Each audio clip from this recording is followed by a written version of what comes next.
Meu nome é Diana, tenho 32 anos, e durante 5 anos da minha vida, economizei cada centavo sonhando com nossa casa própria. Enquanto minhas amigas gastavam em roupas e viagens, eu guardava religiosamente 30% do meu salário de enfermeira. Pedro, meu marido, também contribuía, mas sempre de forma mais relaxada. Ele dizia que eu era obsessiva com nossos objetivos financeiros. Nosso sonho estava quase se realizando. Tínhamos juntado R$ 85.000 para a entrada do apartamento que havíamos visitado dezenas de vezes. Eu conhecia cada detalhe daquele lugar. A janela da cozinha que dava para o nascente, o quarto que seria perfeito para o bebê que planejávamos ter, a varanda onde sonhava tomar café nas manhãs de domingo. Foi numa segunda-feira que minha vida virou de cabeça para baixo. Pedro chegou em casa com aquele sorriso estranho que eu já conhecia. O mesmo de quando fazia algo que sabia que eu não aprovaria. "Diana, preciso te contar uma coisa", ele disse, evitando meu olhar. "Lembra que minha mãe estava muito deprimida depois da aposentadoria?" Claro que eu lembrava. Marta, minha sogra, tinha 58 anos, e desde que parou de trabalhar como secretária, vivia reclamando que se sentia velha e feia. Eu sempre a consolava, dizendo que ela estava linda, que idade era só um número. Então, ela queria muito fazer um tratamento estético completo. Lipo, botox, lifting facial, o pacote todo. E eu? Pedro engoliu em seco. Eu paguei para ela, com nosso dinheiro da casa. O mundo parou. "Como assim, Pedro?" "Foram 80 mil. Eu sei que parece muito, mas ela é minha mãe, Diana. Ela estava tão triste e você sempre diz que família vem em primeiro lugar. 80 mil reais. Quase todo o nosso sonho, jogado em procedimentos estéticos que nem eram necessários. Enquanto eu trabalhava plantões duplos no hospital, cuidando de pessoas realmente doentes, economizando no almoço para guardar dinheiro, Pedro decidiu sozinho gastar nossa vida inteira na vaidade de sua mãe. "Você não me consultou", consegui sussurrar, sentindo as pernas bambas. "Ah, Diana, não seja dramática. A gente junta de novo. E olha como minha mãe está feliz agora." Naquele momento, olhando para o homem que eu achava que conhecia, senti algo se quebrar dentro de mim. Não era só a raiva pela decisão unilateral. Era a percepção dolorosa de que, para ele, meus sonhos, meus sacrifícios, minha opinião, nada disso importava quando se tratava de sua mãe. Nos dias que se seguiram, fingi que estava tudo bem. Pedro parecia aliviado com minha aparente aceitação, e Marta desfilava pela casa exibindo seu novo rosto como se fosse uma adolescente. Eu sorria, concordava, até elogiava o resultado, enquanto por dentro algo muito diferente estava acontecendo. O que Pedro não sabia é que eu tinha aprendido uma lição valiosa sobre decisões unilaterais com minha própria mãe. Quando eu tinha 15 anos, meu pai gastou as economias da família em um negócio furado, sem consultar ninguém. Minha mãe não gritou, não fez escândalo. Ela simplesmente disse: "Se as decisões financeiras importantes são tomadas sozinho, então eu vou tomar as minhas também." E foi exatamente isso que ela fez. Abriu uma conta separada, começou a guardar dinheiro, e 2 anos depois, quando meu pai quis comprar outro investimento duvidoso, descobriu que não tinha mais acesso aos recursos familiares. Minha mãe havia se tornado financeiramente independente. Guardei essa lição comigo todos esses anos, e agora ela se tornaria minha salvação. O que Pedro também não sabia é que eu tinha uma vantagem que ele havia me dado sem perceber. Há 3 anos, quando nossa renda melhorou, ele me adicionou como usuária adicional em seu cartão de crédito principal. Aquele com limite de 15 mil que ele usava para emergências e compras maiores. Para facilitar as compras da casa, ele havia dito na época. Enquanto Pedro dormia tranquilamente ao meu lado, satisfeito com sua boa ação para com a mãe, eu comecei a planejar minha própria lição sobre investimentos unilaterais em felicidade. Se ele podia decidir sozinho como gastar nosso futuro, eu também podia decidir sozinha como investir no meu presente. A diferença é que meu investimento seria em algo que Pedro só descobriria quando fosse tarde demais para impedir.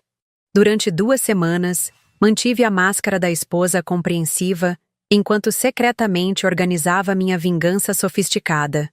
Todas as noites, depois que Pedro adormecia, eu me sentava na cozinha com meu notebook, pesquisando, planejando, calculando. Primeiro, calculei exatamente quanto Pedro havia gasto: R$ 80 mil. Esse seria meu orçamento para a felicidade unilateral. Verifiquei o limite do cartão de crédito dele: 15 mil disponíveis. Perfeito para começar. Comecei pelos voos. Pesquisei durante horas até encontrar as passagens ideais: São Paulo, Lisboa, Paris, Roma, Barcelona, Londres, São Paulo. Um roteiro dos sonhos que sempre quis fazer, mas que Pedro sempre dizia ser dinheiro jogado fora. As passagens executivas custaram 8.500. Depois vieram os hotéis. Nada de hostels ou pousadas simples. Se íamos falar de investimento em felicidade, seria um investimento de primeira classe. Selecionei hotéis boutique em cada cidade. Um palacete convertido em hotel em Lisboa. Um hotel com vista para a Torre Eiffel em Paris. Um palácio restaurado em Roma.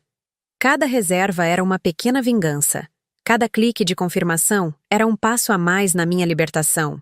Os passeios foram minha parte favorita do planejamento.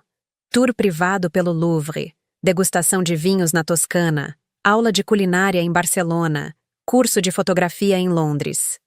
Experiências que Pedro sempre disse serem supérfluas, quando eu sugeria em nossas conversas sobre viagens. Durante o dia, eu continuava minha rotina normal. Trabalhava no hospital, cuidava da casa, sorria para Marta quando ela falava sobre como estava se sentindo 20 anos mais jovem. Pedro, por sua vez, parecia mais carinhoso que o normal, talvez sentindo um pouco de culpa, mas interpretando minha tranquilidade como perdão. Você é incrível, Diana, ele me disse uma noite. Qualquer outra mulher teria feito um escândalo. Mas você entende que família é importante. Eu só sorri e concordei. Claro, Pedro, família é mesmo muito importante. Todas as noites eu acrescentava mais alguns itens ao meu investimento em felicidade. Seguro viagem premium, upgrades de voo, reservas em restaurantes estrelados, compras antecipadas de ingressos para museus e shows. Cada gasto era cuidadosamente calculado para maximizar tanto minha experiência quanto o impacto na fatura do cartão. Em 15 dias, eu havia gastado exatos 12.800, deixando uma margem para possíveis gastos extras durante a viagem. O cronograma estava perfeito. A fatura fecharia exatamente no dia que eu estaria voando para Lisboa. O timing não poderia ser mais perfeito. A festa de aniversário de 30 anos do irmão de Pedro estava marcada para o sábado, e a fatura do cartão chegaria na segunda-feira seguinte. Eu havia planejado tudo nos mínimos detalhes. Meu voo sairia no domingo de madrugada, 2h30 da manhã. Quando Pedro acordasse na segunda e checasse o e-mail com a fatura, eu já estaria sobrevoando o Atlântico. Durante a festa, observei Pedro conversando animadamente com os amigos sobre como havia feito sua mãe feliz com o tratamento estético. Marta estava lá também, radiante, recebendo elogios e parecendo realmente 10 anos mais nova. Todos comentavam sobre a generosidade do Pedro, sobre como ele era um bom filho. O Pedro sempre foi assim, dizia minha cunhada. Família em primeiro lugar, né? É verdade, concordei sorrindo. Ele realmente acredita que investimentos em felicidade familiar são muito importantes. Pedro me olhou com aquele sorriso orgulhoso, me abraçou pela cintura e disse alto, para que todos ouvissem. A Diana entende como ninguém. Por isso eu a amo tanto. Ela sabe que minha mãe merecia esse presente. Ah, sim, respondi calmamente. Eu entendo perfeitamente a filosofia dos investimentos unilaterais em felicidade. Ninguém percebeu a ironia na minha voz, mas eu senti um frio delicioso na barriga. Em menos de 30 horas, Pedro descobriria exatamente o que eu havia entendido sobre sua filosofia. Na volta para casa, Enquanto Pedro dirigia falando sobre como a festa havia sido boa, eu fingi dormir no banco do passageiro, mas na verdade estava mentalmente revisando minha checklist. Passaporte na bolsa, malas prontas e escondidas no armário da lavanderia, carta de explicação impressa e selada, celular com chip internacional já ativado. Diana! Pedro me cutucou suavemente quando chegamos em casa. Chegamos, amor. Ah, desculpa, estava sonhando. Menti, abrindo os olhos devagar. Sonhando com o quê? Sorri genuinamente pela primeira vez em semanas. Com uma viagem incrível. Na madrugada de domingo, às 23h30, levantei silenciosamente da cama. Pedro dormia profundamente ao meu lado, roncando baixinho como sempre fazia após algumas cervejas na festa. Peguei minhas malas já prontas na lavanderia e as coloquei no carro com o cuidado de uma enfermeira manuseando instrumentos cirúrgicos. Voltei ao quarto uma última vez. Pedro continuava dormindo, alheio ao fato de que sua esposa estava prestes a desaparecer por um mês inteiro. Coloquei a carta selada sobre sua mesa de cabeceira, bem ao lado do carregador do celular. Impossível de não ver quando acordasse. No aeroporto, enquanto aguardava o embarque para Lisboa, senti uma mistura de nervosismo e euforia que nunca havia experimentado. Aos 32 anos, pela primeira vez na vida, eu estava fazendo algo completamente para mim, sem pedir permissão, sem considerar a opinião de ninguém. O voo decolou pontualmente às 2h30. Enquanto São Paulo ficava para trás, imaginei Pedro dormindo tranquilamente, sem fazer ideia de que sua esposa estava a 10.000 metros de altura, voando para uma nova versão de si mesma. A carta que deixei era direta e elegante. Pedro, quando você gastou nossos 80.000 sem me consultar, aprendi uma lição valiosa sobre decisões unilaterais. Como você disse, investimentos em felicidade familiar são importantes. Você investiu na felicidade da sua mãe, eu decidi investir na minha. Estarei viajando pela Europa pelos próximos 30 dias. Todos os gastos estão no seu cartão de crédito. Aproximadamente 15.000. Considere um investimento na felicidade da sua esposa, já que aparentemente essas decisões não precisam ser discutidas em casal. Voltarei no dia 15. Até lá, reflita sobre o que significa família em primeiro lugar, e se sua esposa faz parte dessa família. Com amor e uma passagem só de ida para Lisboa, Diana PS. Não tente me ligar. Estarei ocupada sendo feliz unilateralmente. Na segunda-feira, às 14h, horário de Brasília. Enquanto eu tomava um café delicioso num café histórico em Lisboa, meu celular começou a tocar incessantemente. Pedro havia acordado, lido a carta, checado o e-mail e descoberto a fatura do cartão. 12.847,50 em gastos que ele não reconhecia. Passagens internacionais, hotéis de luxo, tours privativos, restaurantes estrelados. Sua esposa, a compreensiva Diana, havia aprendido muito bem a lição sobre investimentos unilaterais em felicidade. As ligações e mensagens de Pedro foram evoluindo de forma previsível ao longo dos dias. Primeiro, pânico. Diana, onde você está? Isso é loucura. Depois, raiva. Você não pode fazer isso. É meu cartão. Em seguida, tentativas de barganha. Tá bom, você provou seu ponto. Agora volta para casa. E, finalmente, algo que nunca pensei que ouviria do meu marido. Você está certa. Eu fui um idiota. Mas eu não respondi. Não imediatamente. Em vez disso, comecei a postar fotos da minha viagem nas redes sociais. Não fotos ostensivas ou provocativas, apenas registros genuínos de uma mulher descobrindo o mundo e redescobrindo a si mesma. Eu, diante da Torre de Belém, em Lisboa, sorrindo genuinamente pela primeira vez em meses, saboreando um croissant autêntico numa padaria parisiense, jogando moedas na Fontana di Trevi, em Roma, fazendo um pedido que envolvia respeito mútuo e decisões compartilhadas. As reações foram imediatas. Amigas comentando: Diana, você está radiante. Colegas do hospital: merecida essa viagem. E, para minha surpresa, até algumas conhecidas começaram a me procurar no privado. Como você teve coragem? Eu queria fazer isso também. Pedro tentou comentar nas fotos inicialmente coisas como "Volta logo, amor" ou "Estamos com saudade", mas depois de alguns dias, até isso parou.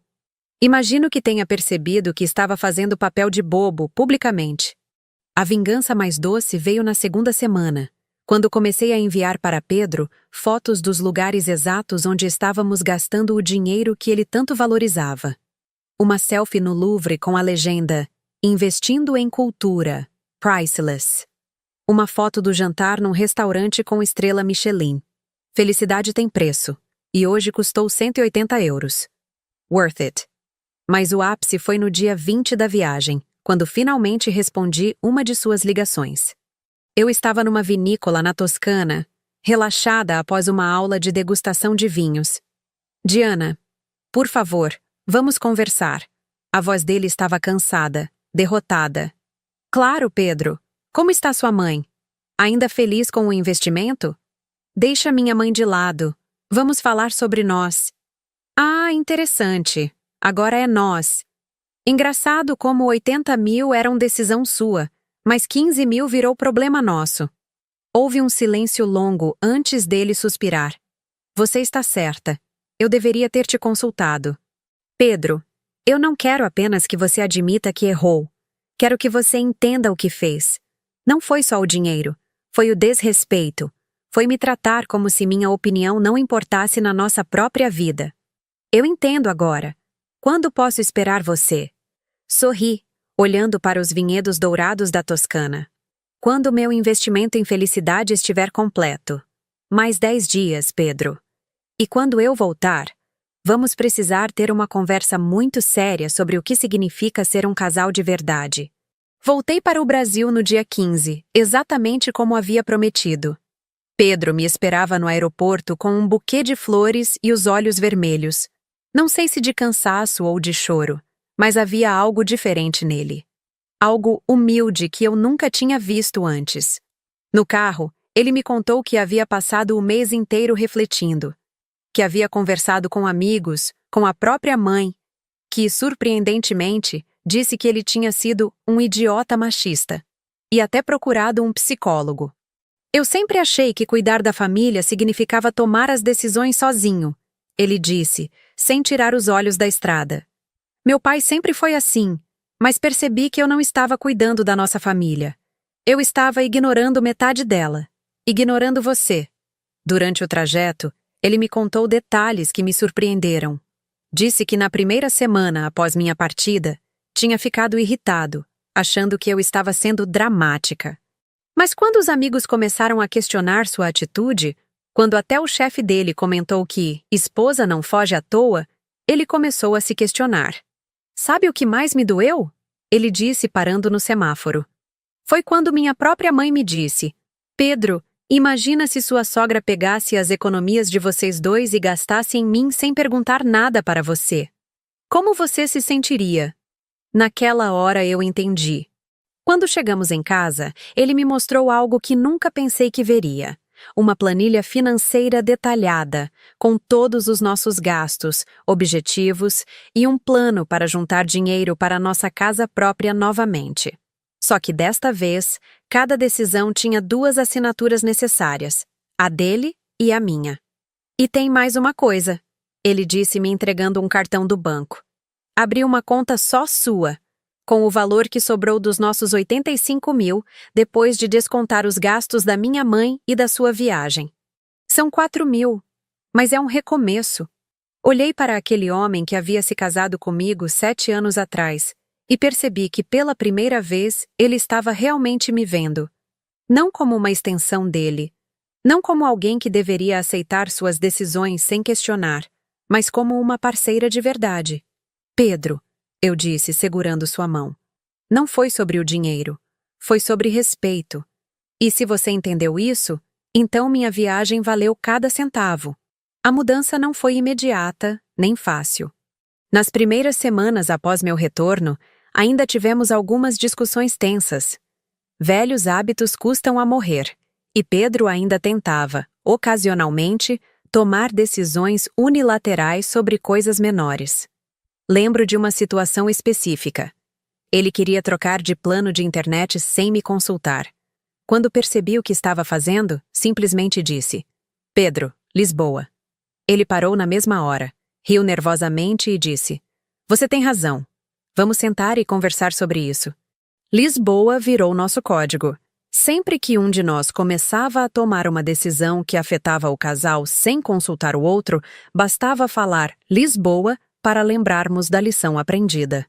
Um episódio que marcou muito nossa reconciliação aconteceu 3 meses depois do meu retorno.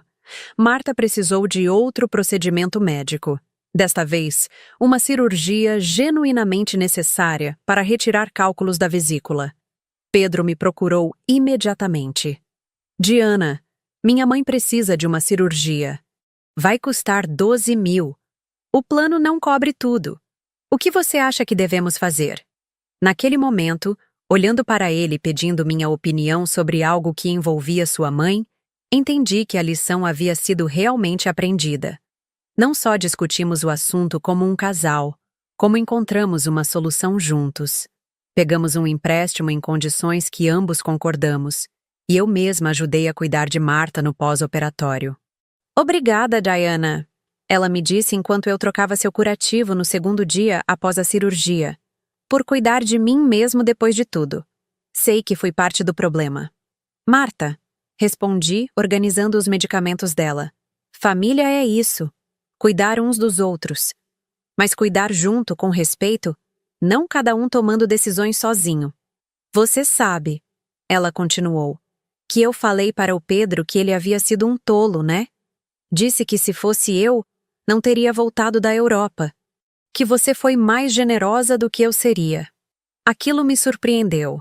Marta sempre havia sido uma sogra cordial, mas nunca imaginei que ela entenderia meu lado da história com tanta clareza. Durante a recuperação dela, tivemos várias conversas francas. Ela me contou que sempre achou que Pedro era parecido demais com o pai, um homem que também tomava decisões unilaterais e esperava que todos concordassem. Quando você sumiu, ela me disse, eu pensei, ainda bem que alguém deu um basta nisso, porque eu nunca tive coragem de fazer isso com meu marido. Sempre aceitei, sempre me calei. E você sabe o que aconteceu? Ele nunca me respeitou de verdade.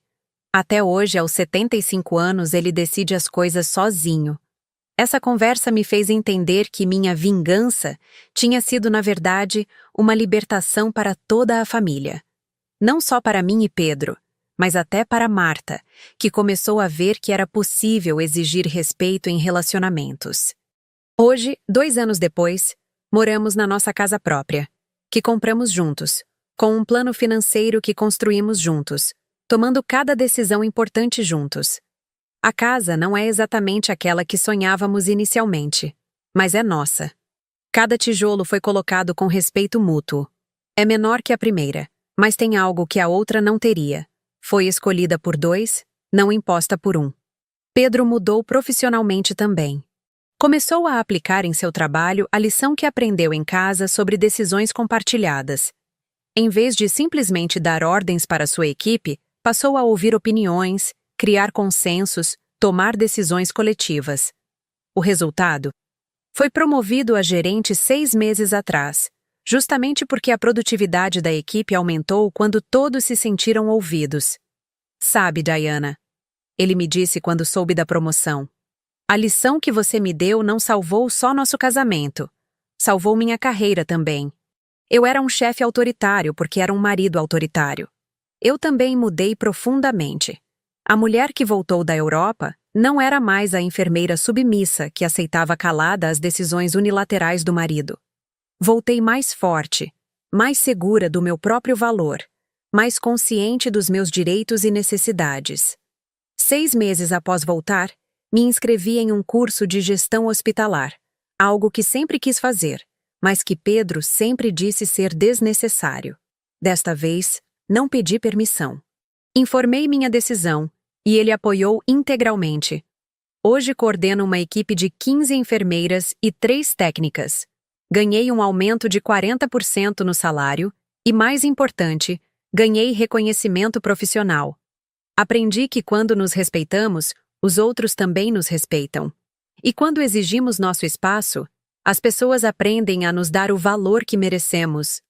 Nosso casamento passou por uma transformação completa.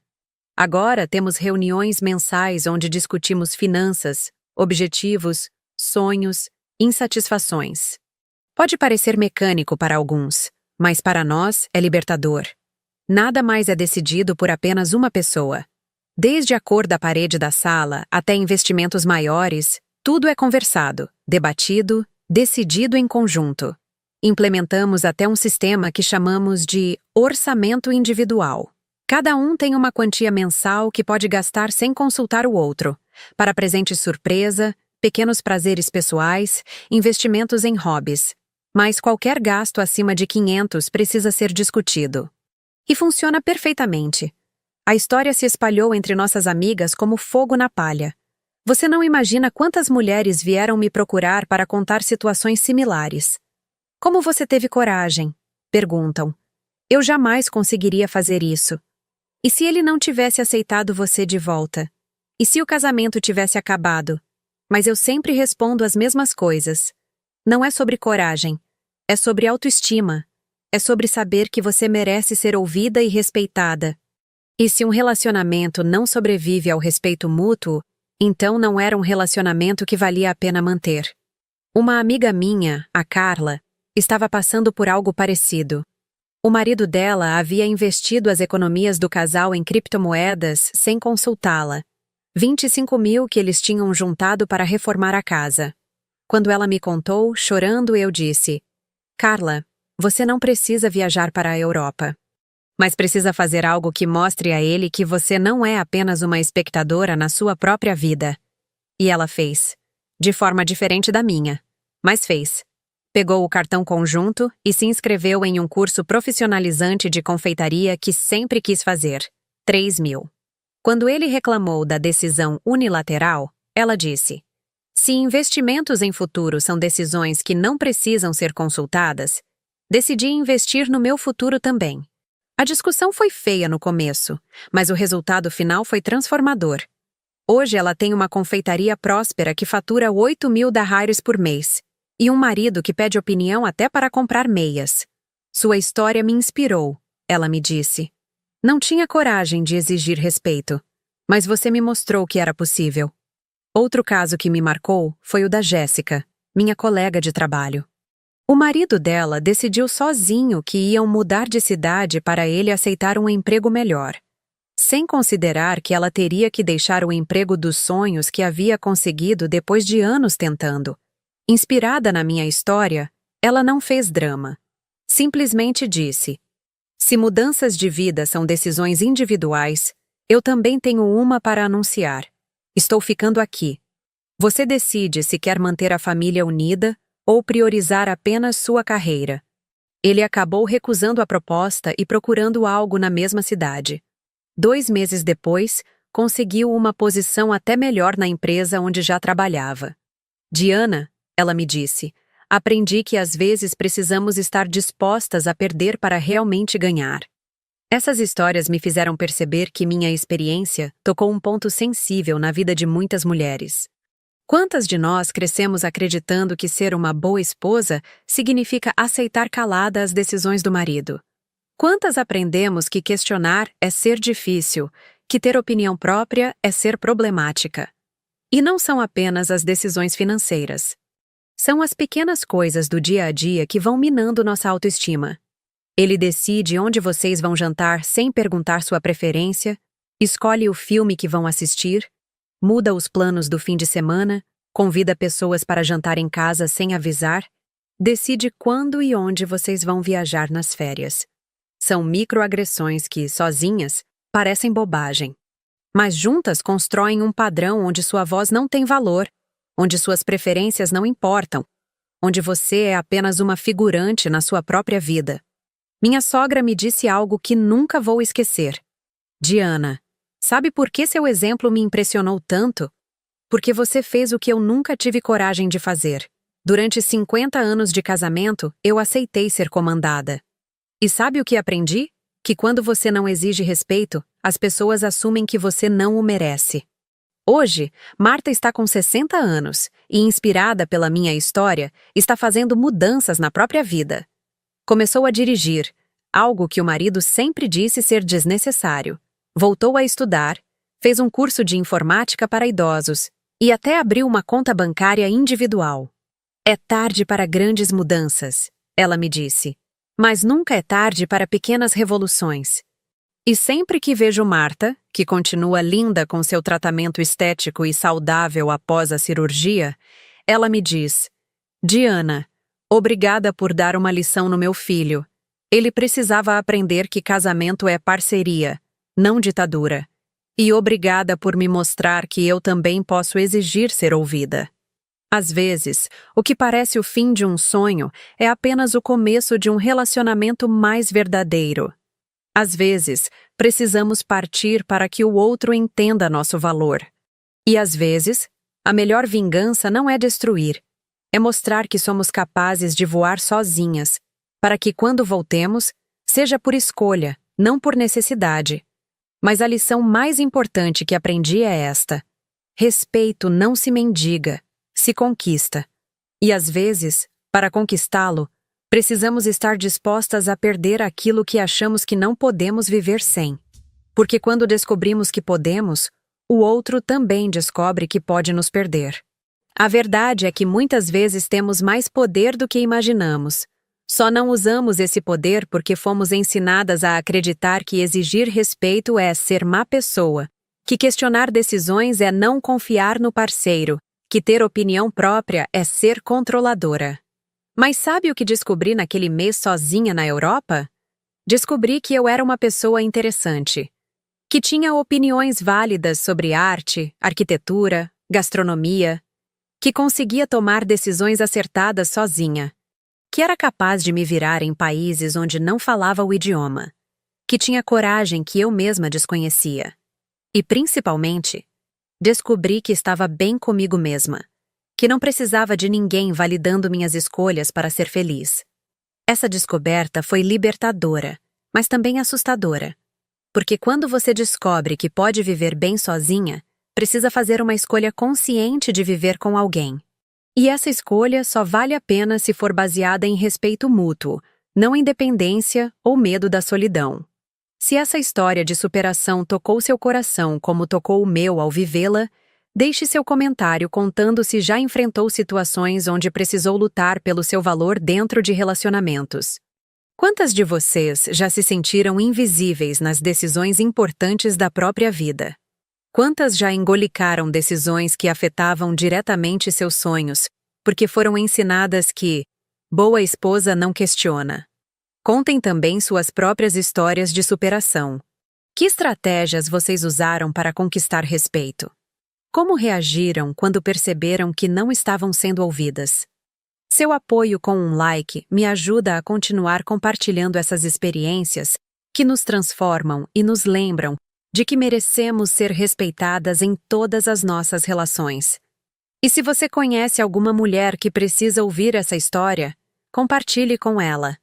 Às vezes, precisamos de exemplos para entender que temos mais poder do que imaginamos. Para aquelas que estão passando por situações similares, deixo estes conselhos. Primeiro, documentem tudo. Anotem as decisões que foram tomadas sem vocês serem consultadas.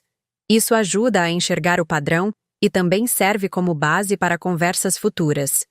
Segundo, fortaleçam-se financeiramente. Tenham uma reserva individual, por menor que seja. Independência financeira é independência emocional. Terceiro, criem sua rede de apoio. Conversem com amigas, familiares, pessoas que vocês confiam. Isolamento emocional nos enfraquece. Quarto, não tenham medo de estabelecer limites. Decisões que nos afetam como casal precisam ser tomadas como casal. Não é um pedido, é um direito. E por último, lembrem-se de que vocês merecem um amor que as escute, que as respeite, que as veja como parceiras, não como subordinadas. Porque no final, Investir na nossa própria felicidade nunca é um gasto. É sempre um investimento necessário. E quando investimos em nós mesmas, o retorno sempre supera nossas expectativas. Lembrem-se, vocês merecem ser protagonistas da própria história, não coadjuvantes da história de outra pessoa. E se alguém não entende isso, talvez seja a hora de uma viagem para Lisboa. Ou pelo menos para uma conversa bem séria sobre respeito mútuo. A vida é muito curta para vivermos como figurantes na nossa própria existência. Muito curta para aceitarmos migalhas de respeito. Muito curta para não exigirmos o amor que merecemos. Às vezes, a melhor coisa que podemos fazer por um relacionamento é estar dispostas a perdê-lo se ele não nos fizer bem. Porque quando demonstramos que podemos viver sem, o outro aprende a nos valorizar com. E se não aprender? Bem, aí vocês sabem que fizeram a escolha certa.